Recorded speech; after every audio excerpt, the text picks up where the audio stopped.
I have a question for the panel, so I'd invite you to come up. But we only have 5 minutes left for those of you that are running out. So let me tell you where we've been. First of all, while you were sitting here, the announcement of the Alan McGill Fellowship is in your inbox. And I think I ask that all of you look at it, not only for those that are eligible, for those that are not at the meeting and should be thinking about this. I think this is an incredible opportunity. Number two, as I was thinking about this incredible grant that the Gates Foundation has made, it's a long-term commitment, 20 years, wow, to have the kind of discussion. This was the easy one. These are the first. Now it needs to get even more interesting, right? But it points to the role of the society and the role of this symposium in coalescing the progress, the advances, the challenges that we're going to be facing. So the question I have for you, because we don't have time for a question and answer session, you can find these guys afterwards, is when we think about the challenge that Pedro raised, which is we need to be not program implementers, but problem solvers.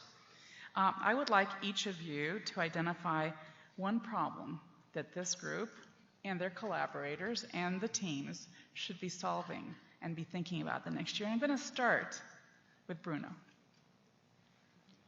No more than 60 seconds, please.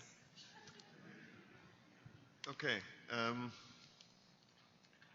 So in Pedro's talk, he said, can we today completely eliminate malaria with the current tools? And I think the answer is actually yes, but it's incredibly hard and incredibly expensive and operationally very, very, very difficult. And that's mainly the case because whatever we do, we need to keep repeating it. And so my challenge to all of you is, it's one word, duration. So what if we have a vector control tool that you put out there or you apply, and you only have to do it once every 5 years instead of a bednet once every 3, or IRS every 6 months or 9 months? What if we have a prophylactic drug that lasts, let's say, a full malaria season instead of a few days or a few weeks? What if we have a vaccine that actually gives you long duration of protection and not just high efficacy? And so my challenge to all of you is duration. Thank you. Let's go down to the end. I know you've been working on drugs theory, but you don't have to talk about drugs here. One problem that needs to be solved. Well, I mean, it's actually Vivax. Vivax. I think that's the obvious one. Janice likes that one. We're still at a stage where we cannot screen, and I just mentioned the tremendous wealth that was generated by the incredible effort over the past 10 years of 6 to 8 or 10, I don't know how many million compounds that have been screened, but that alone is a true enabler, and we're nowhere close to this in Vivax, right. And we need to be there. If we want to sustain the type of productivity that we want, we have to be there. So to me, that's a simple. Chris Drakely, one problem.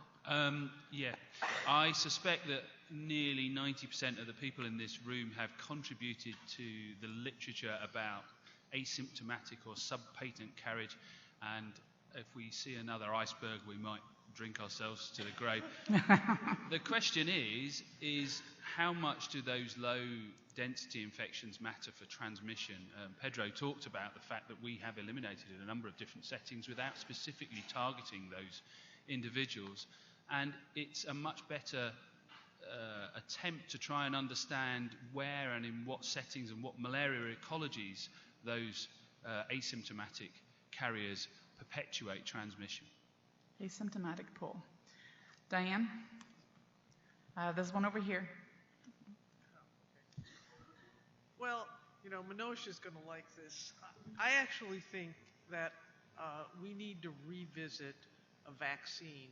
I think that if you think about the diseases that have been eliminated, they are with the exception of guinea worm, they are all vaccine.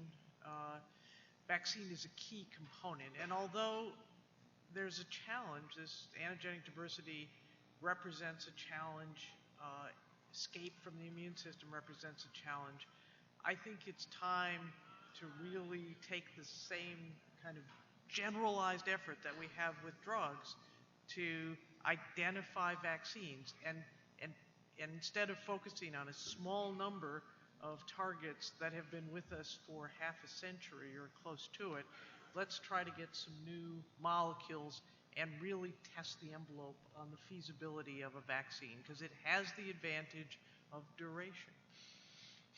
Great. Pedro. We got proponents on that one. So,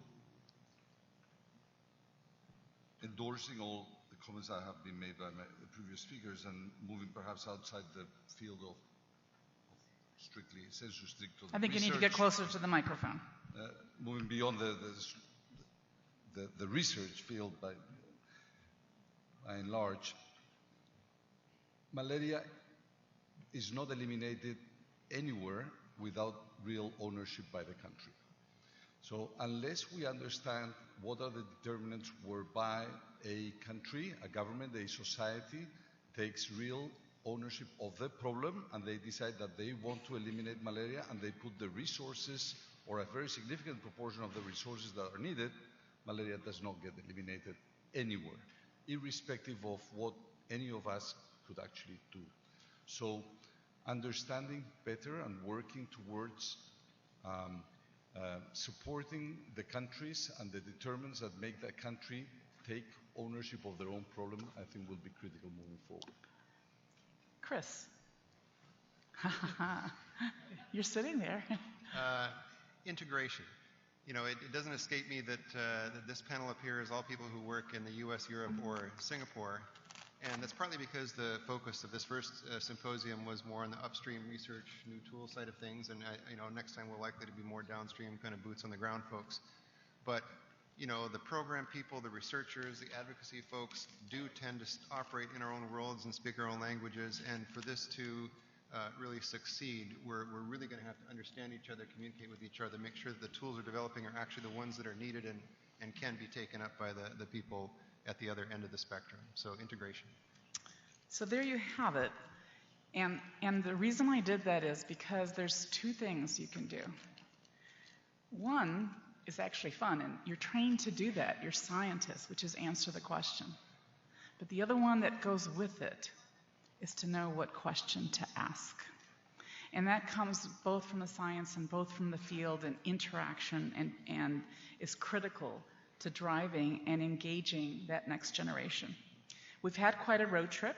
We started with the case, we went to the strategy, we talked about the scientific base behind the tools, how to measure where we've been, because if not, like a previous boss of mine said, you're just practicing, and then the knockout punch. But really, the answer is you, right? It's engagement of you, and what you represent is a scientific community with urgency. I won't tell you how many children died the 2 hours that we've been here, with commitment to the long term, because that's what it's going to take, and not because we're going to have the perfect toolbox today or tomorrow, frankly, but because we're going to be back hammering at this annually until it's done. So thank you. I am sure there's a drink in your future. Thank you very much for engaging.